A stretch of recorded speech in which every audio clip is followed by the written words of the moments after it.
नमस्कार, ANP news देख रहे हैं आप और मैं हूं आपके साथ हितेंद्र। आज एक महत्वपूर्ण मुद्दे पर आपसे बातचीत करने वाला हूं क्योंकि लगातार एक तरफ किसानों का आंदोलन चल रहा है, दूसरी तरफ भारतीय जनता पार्टी की तरफ से किसान सम्मेलन किए जा रहे हैं और वहीं कोरोना का बहाना बना करके सरकार शीतकालीन सत्र को टाल देती है। अब ऐसे में सरकार चौतरफा घिरने लगी है, विपक्ष की तरफ से अब आवाज उठाई जाने लगी है। ऐसे में शिवसेना की तरफ से भी आवाज उठाई गई कि किसान आंदोलन चल रहा है और किसानों की आवाज को अगर जनप्रतिनिधि संसद में लेकर के पहुंचते और कई महत्वपूर्ण मुद्दे हैं जिनको संसद में इस बार उठाया जाना था जनप्रतिनिधियों की तरफ से, सांसदों की तरफ से, उसको लेकर के अब सरकार गिरती हुई नजर आ रही थी और ऐसे में सरकार ने कोरोना का बहाना बनाया और संसद के शीतकालीन सत्र को टाल दिया। वहीं आम आदमी पार्टी की तरफ से भी ये सवाल उठाया गया है कि सरकार उन आवाजों से बचना चाहती है जो विरोध में उठने वाली हैं। जिस तरीके से लगातार अगर बात की जाए, कई महत्वपूर्ण मुद्दे हैं देश में ऐसे जिन पर सरकार जो है वो गिरती हुई नजर आ रही है, चाहे वो जीडीपी की बात हो, किसान आंदोलन की बात हो या फिर भारत का जो गतिरोध चल रहा है चीन के साथ, और उस पर भी सरकार जो है वो गिरती हुई नजर आती। तो ऐसे में सरकार ने ये निर्णय लिया है कि कोरोना की वजह से कोरोना का बहाना बनाया गया है और एक बार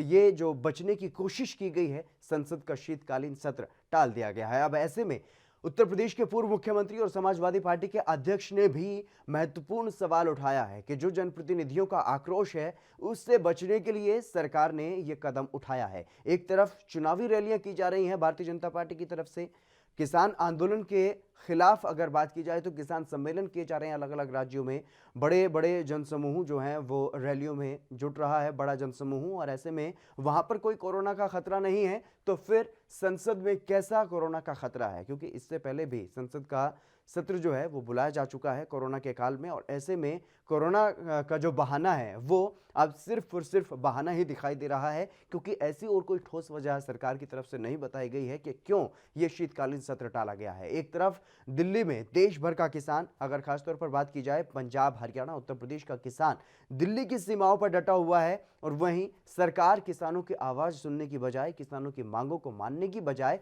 किसान सम्मेलन करने में जुटी है। किसानों को यह समझाने की कोशिश की जा रही है कि ये उनके हित के कानून हैं। चलिए मान लेते हैं कि अगर किसानों के हित के ही कानून सरकार की तरफ से लाए गए हैं तो फिर संसद का शीतकालीन सत्र क्यों स्थगित कर दिया गया, क्यों टाल दिया गया? यह अपने आप में एक बड़ा अहम सवाल है, क्योंकि सभी विपक्षी पार्टियां किसानों के समर्थन में हैं। यहां तक कि कुछ किसान नेता भी अब किसानों के समर्थन में आते हुए दिखाई दे रहे हैं, जिनमें कई बड़े नाम भी शामिल हैं। लेकिन ऐसे में